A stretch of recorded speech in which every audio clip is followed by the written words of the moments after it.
guys, so today I thought we could have a chat about what products I'm willing to splurge on and what products I almost always buy from the drugstore. So for me, whether I'm willing to buy something high-end really depends on whether that product is something different or offers something really uniquely special that I can't find at the drugstore, at least that I haven't yet found at the drugstore. But these days, drugstore products are improving so rapidly, it seems like, that I almost wonder if there's ever going to be a need to buy high-end after a certain point. I don't know. But there are some products that I feel like the drugstore does really well. And then there are some categories where I do feel like the high-end markup actually does result in a better product a lot of the time. So one category where I do often find I have better luck in the high-end department versus the drugstore is base products. I do feel like at least in 2022, it's still kind of hard to find a good drugstore foundation for me. Now, I am pretty picky with foundations, but maybe I just have picky skin, I don't know, but I do feel like it's kind of hard for me to find a foundation that looks good on my skin because I do have some texture. Sometimes I have dry patches. My skin is not perfectly smooth. I have peach fuzz that I can't be bothered to shave, apparently. It's not easy to find a foundation that looks good on like real skin, you know? But I've had really good luck with a lot of the high-end foundations that I've tried. Like, you guys know I love the Ilia Skin Tint, the Urban Decay Stay Naked Hydromaniac. For a long time, this kind of replaced my favorite Physicians Formula Healthy Foundation. That brand kind of went into the gray area of cruelty-freeness, so I stopped buying from them, and I missed that foundation so much for the longest time. That was a drugstore foundation that I did love, but I had tried a lot of other drugstore foundations. None of them compared to Physicians Formula, but then this came along and this kind of took the place of that for me for a while. I do have one drugstore foundation that I like, the ColourPop Pretty Fresh, but all three of my other favorite foundations right now are high-end. The Ilia Urban Decay Hydromaniac and the LYS Triple Fix Serum Foundation, which is the newest to my collection, and I am wearing this today. I think I picked the wrong shade, so in my foundation collection, high-end foundations definitely do outnumber drugstore, and that's just because I had a little bit better luck with high-end foundations, but you'll have to let me know if you agree or disagree. Do you have several holy grail drugstore foundations, or do you feel like good drugstore foundations are kind of hard to come by? And similarly, lately I've been realizing that I kind of prefer high-end concealers, and maybe this is just as I age. I'm 27, so I mean, I really don't have many wrinkles at this point, but I do have fine lines under my eyes, and you know, just a little bit of texture on the under eyes. I also feel like my under eyes have gotten a little bit drier over the last year or so. So maybe I just kind of prefer the look of like a slightly better formulated high-end concealer. But I think I have to say my favorite concealer of the three that I own is the Kosas Revealer Concealer, because it's so creamy, it's hydrating, it's very forgiving on dry under eyes, and that's something I realized, especially as my under eyes have recently gotten drier. I love this. I wish it wasn't high-end because, you know, it's expensive, but I'll just wait for their Black Friday sale because it's usually decent. So anyway, love that concealer. I also recently fell in love with and actually just used up the Urban Decay Stay Naked Concealer. That is such a nice concealer. I really want to buy the full size. It's a lot like the Kosas one as far as coverage. Like, they both have good medium to high-ish coverage, and yet they're both very lightweight on the under eyes. Like, they truly don't look like you're wearing a ton of makeup on your under eyes. So those two concealers are my recent favorites, and I really can't wait to repurchase that Urban Decay one. And I do have two drugstore concealers that I like. Today I'm wearing the LA Girl Pro Conceal, which it's okay. You know, it's a good concealer. There's nothing wrong with it, but it's not like the one I'm super excited to reach for, you know? And then the e.l.f. Hydrating Camo I do love, but lately I've been finding it's a little bit heavier than the Kosas, and so I find myself wanting to reach for the Kosas just a little bit more, even though I still do really like the e.l.f. a lot for the coverage, and it's really not dry or cakey looking. I just feel like it's a little bit thicker than the Kosas. So concealer is another category where I do feel like sometimes it's worth it to splurge and just get like a really nice one, because the really nice high-end ones do, I feel like, definitely stand out from the drugstore ones, at least that I've tried. Now, I haven't tried everything. I'm just I tend to purchase things or try to purchase things one at a time rather than having like 20 concealers, so I don't really have a ton of experience with all the options out there, but that's just in my experience. I do feel like I've just had slightly better luck with high end in that category. So now let's flip over to the drugstore side. One makeup item I feel like is very worth it to save your money and go to the drugstore for is powder. The drugstore makes so many good powders. I cannot imagine what a high-end powder could possibly do to be better than one of my favorite drugstore powders, because my favorite drugstore powders are like top notch. So currently I'm really loving the e.l.f. Halo Glow Setting Powder. If you like a loose setting powder, give this a try if you're in the market for a new one, because it's just a beautiful powder. You can't mess it up. You could layer on so much of this if you wanted to, or just accidentally put on too much, and it's not gonna look bad. It's so thin and silky and smooth, and I find that my makeup just wears really well when I wear this powder, so highly recommend that. And then if you like a pressed powder, the CoverGirl Clean Fresh powder in the pink compact is so good. It's also very thin and lightweight, kind of like the e.l.f. Halo Glow, but in pressed form. Like, I do feel like they're kind of similar as far as texture and stuff. Powder, I see no need to buy high end. I did fall for the hype on the Kosas Cloud Set powder. I know a lot of people love this. On me, it's just another powder, it really is. So I don't feel like that one was worth the splurge. Another one I didn't feel like was worth the splurge was the Hourglass. Generally, the drugstore just, they know what they're doing when it comes to a good face powder. Here's another one that I feel like you really don't need to buy a high-end product in this category, and it's blush. Like, what exactly could you even do to top some of the best drugstore blushes? Like, Milani Luminoso, are you kidding me? It just doesn't get any better than this. You know, like, they've already perfected this style of blush. Flower Pots, this is everything you need in a matte powder blush formula. It's right here. Like, there's no topping this. The Milani Cheek Kiss Cream Blush, you can't tell me that like a $40 cream blush in a compact is gonna do anything that this product can't. So that is why I hardly ever feel like it's necessary to buy blushes from, you know, Sephora, like expensive brands. I do have a blush from Tower 28, which I got for basically a drugstore price, so, you know.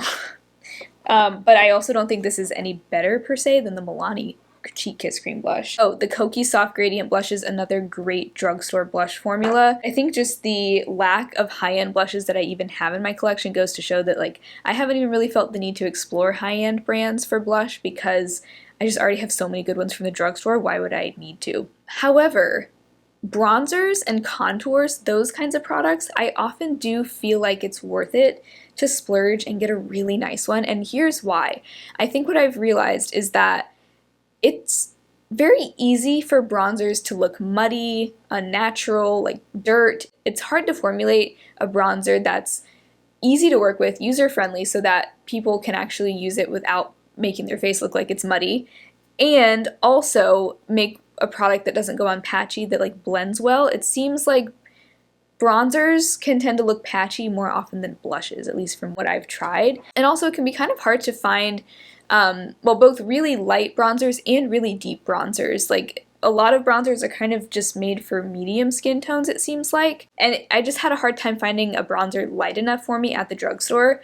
The Charlotte Tilbury Airbrush Bronzer in Fair is amazing. The first time I used this, I actually didn't know if I liked it because I felt like it wasn't showing up enough, but then I realized it was showing up just enough, and I just wasn't used to bronzers actually looking correct on my skin. So this bronzer, I'm wearing it today. It's another just totally foolproof bronzer. It blends so well. I love how giant the pan is because I can really just kind of swirl my brush in there, and I like to use kind of a big bronzer brush, so it's a lovely bronzer. It was expensive, but for me it was worth the splurge because I love it. And same with contour and bronzer sticks. I have two high-end favorites that I just can't get enough of.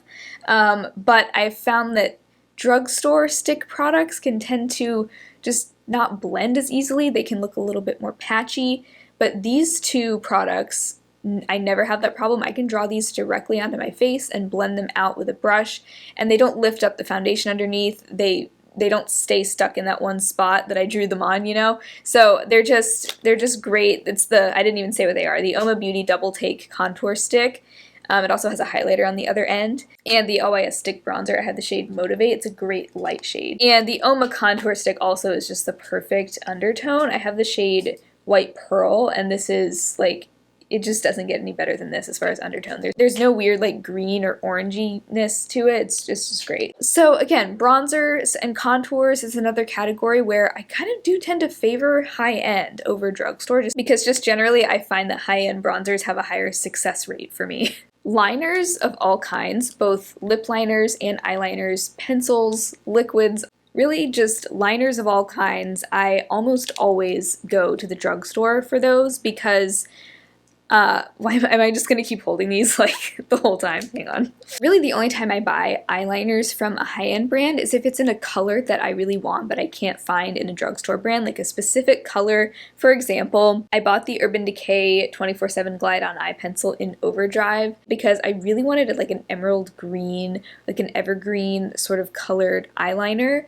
And I saw this, I was like, oh my gosh, I need that color. But I did check NYX to see if they had one because I do really like the NYX Epic Wear liner sticks, which by the way is one of my favorite drugstore eyeliners in a pencil format, the Epic Wear liner sticks, highly recommend. But they didn't have one this color, so I went ahead and got this one instead, and I did not regret it. It is so beautiful. I love this especially in the winter, something about just like, it's like the color of a Christmas tree, so it's such a great holiday color too, like a green wing and then a little bit of gold shimmer on the lid.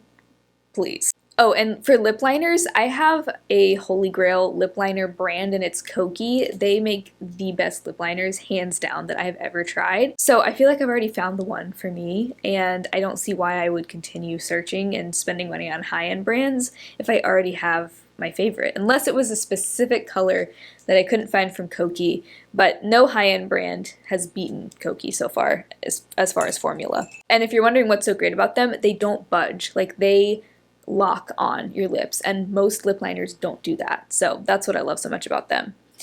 Like, they truly are very long wearing. I definitely feel like it's often worth it to splurge on a high-end eyeshadow palette, and that's not because you can't find good drugstore eyeshadows. It's just that I think there are just more good high-end options out there. I think high-end brands are a little bit more reliable when it comes to eyeshadow formulas, because I imagine that good eyeshadow formulas are maybe a little bit more expensive to formulate, and so that's why we do see a little bit of a difference. Now, that's not to say there aren't great drugstore eyeshadow formulas. Like, I love BH Cosmetics. I love the Flower, like Jungle Lights and Desert Lights palette. I love the Essence Coral Me Maybe palette, but there have also been some really bad drugstore eyeshadows that I've tried, like the CoverGirl eyeshadow palettes. Oh, they really, like, I would love for CoverGirl to improve their eyeshadow formula because they're nice and affordable, but I think I've had a couple of CoverGirl little palettes and they've just never been impressive to me at all. I would never reach for them over my other eyeshadow palettes. You know, the e.l.f. Bite Size Quads, they're kind of just okay to me. I liked mine for a long time, but it expired after like a year. The colors stopped performing well after a year. It was really weird. But I also there are some high-end brands that to me make such great eyeshadows, like Aether Beauty. Their matte eyeshadow formula is just magical, and they really aren't cheap, Aether. They're not, but their eyeshadows are just next level, but like in a different way than something like ABH, whose formula I do also really like. And then CRUELTY Cosmetics is an indie brand that I love. Their formula is just, especially their shimmer formula, is out of this world. So I do often find that it's worth it for me to just splurge and get a more expensive palette sometimes, because I just know I'm going to use it a lot more. And sometimes it's really about the cost per use of the items that you're buying. Like, think of it that way. If it's an expensive product, but you're going to use it, you know, all the way up, like you're going to get over 100 uses out of it, you can kind of calculate the cost per use that way. Too Much Tosh has a really cool series on this on her channel, which I can link below, but sometimes an expensive product might be worth it. You might get an even better cost per use than a drugstore product that you're maybe going to use 5 times and then kind of get tired of, and then that's a pretty bad cost per use in comparison with the high-end product in that case. So, think of it that way. Sometimes high-end products can be worth it if you're gonna like it and you actually use it more than a drugstore product, then maybe that is worth it for you. Another few products I always feel it's just better to go straight to the drugstore, and I can be pretty sure I'm gonna find a good product there, is eyeshadow primer. It's just not hard to formulate a good eyeshadow primer. It seems like every brand makes one and they're all good. Like I don't think I've ever tried a bad eyeshadow primer.